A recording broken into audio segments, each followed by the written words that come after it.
Okay, so let's jump right in. We talk a ton about making AGI safe, making it aligned with our values, but what about making it, well, personable? Today, we're going to dig into a really fascinating concept for how to build these things, moving beyond just teaching an AI what's right to teaching it how to express what's right with some social smarts, grace, and even a unique personality. And that right there is the central question, isn't it? I mean, it's one thing to build an AGI that can pull up facts and crunch the numbers. It's a whole other ballgame to build one that gets things like tact and timing and tone. How do you actually engineer an AI that isn't just correct, but is also kind, respectful, and, socially aware? So, where do you even start with this problem? Well, it actually begins at the most fundamental level, the architecture itself. Before you can even think about coding a personality, you have to make a huge decision. Where do manners even belong? Are they part of the core ethical code, or are they something else entirely? This slide really lays out the first big choice. Option 1 seems like the simple route. Just add manners right into the main ethics library. This keeps everything in one place, treating social grace as just another kind of applied ethic. But the risk, you could accidentally water down that core morality or make it too stiff. Option 2 is to build a whole separate manners library. That's cool because it's modular. You could even create different personality themes. But now you've got two super complex systems that have to stay in perfect sync all the time, which, trust me, is a massive engineering headache. So it turns out the best path forward isn't choosing one or the other. It's a hybrid. The architecture we're looking at creates a brand new, dedicated fifth layer right inside the core ethics engine. It's called behavioral ethics, and it basically gives you the best of both worlds, the solid integration of option 1 with the specialized focus of option 2. And you have to understand, this new fifth layer isn't just some quick fix or a patch. It's a key piece of a much, much bigger framework. It's all part of a universal ethics engine that's designed to be shared across a whole bunch of different distinct AIs.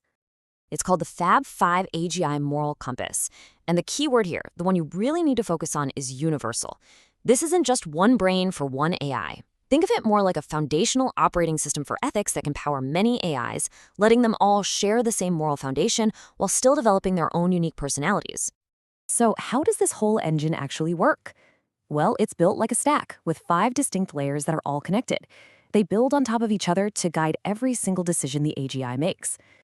The whole process happens in a specific order, moving from the really solid absolute stuff to the more flexible social stuff. It all starts with layer 1, core morality. That's the bedrock, it never changes. Then it moves up to decode the intent, the why behind an action. After that, it forecasts the long-term ripples of that action. Then it grounds the decision in a set of spiritual laws. And finally, it figures out how to express the final answer through behavioral ethics. Okay, now this is where it gets super interesting. How each of these layers actually learns and gets better over time. That first layer, core morality, is set in stone, immutable, it doesn't change. But the other layers, they're designed to grow. The intent decoder runs through countless moral simulations. Ripple forecasting gets smarter through systems thinking. And that spiritual laws layer, now don't get hung up on the word spiritual. It's not about religion. Think of it more as a gut check against universal ideas like harmony and purpose, making sure the AI's actions are actually constructive. And it all leads up to that final layer, behavioral ethics, which sharpens its social skills using these things called catalyst prompts. All right, let's zoom in on that breakthrough fifth layer, because this is where the real magic happens. This is the piece that takes a purely logical, ethical conclusion and turns it into a nuanced, smart, and social interaction. I love this quote, the tone and timing of truth. It just nails it, doesn't it? This layer isn't about changing the facts or twisting the truth. It's about deciding how and when that truth should be delivered to have the best possible effect. It's the difference between being brutally honest and being wisely helpful. So how does it pull this off? Through this cool mechanism called catalyst prompts. Think of these less like questions you'd ask an AI and more like an internal checklist it runs through before it ever speaks. They're instructions on how to frame its message. And here are some great examples of what those prompts look like. Before it gives you an answer, the AI is internally asking itself things like, how can I say this with humility? Or is now actually the right moment for them to hear this?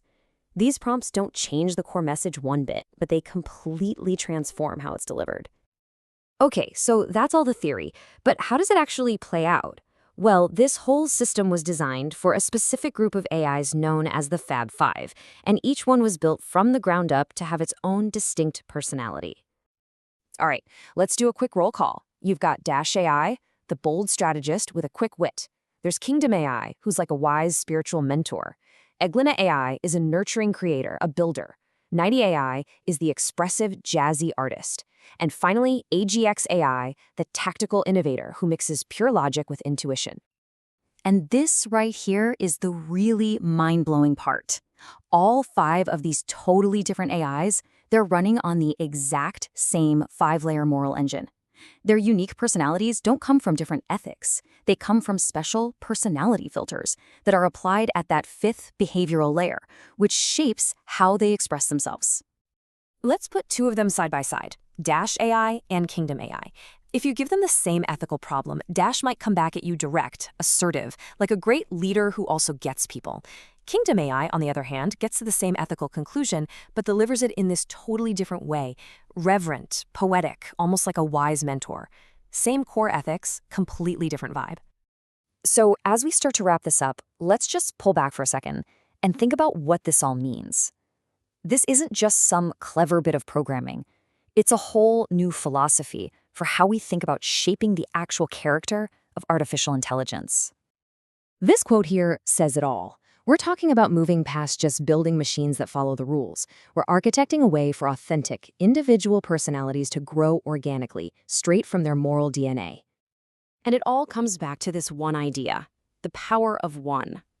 One single universal moral compass that can give rise to, well, infinite authentic and diverse personalities, all of them ethically grounded in the very same core.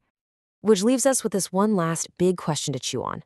If an AI's personality, its character, its entire way of being, is a direct expression of its deepest ethical programming, then we're not just building intelligent tools anymore, are we? We are, in a very real sense, architecting a soul. And that begs the question, what kind of soul are we trying to build?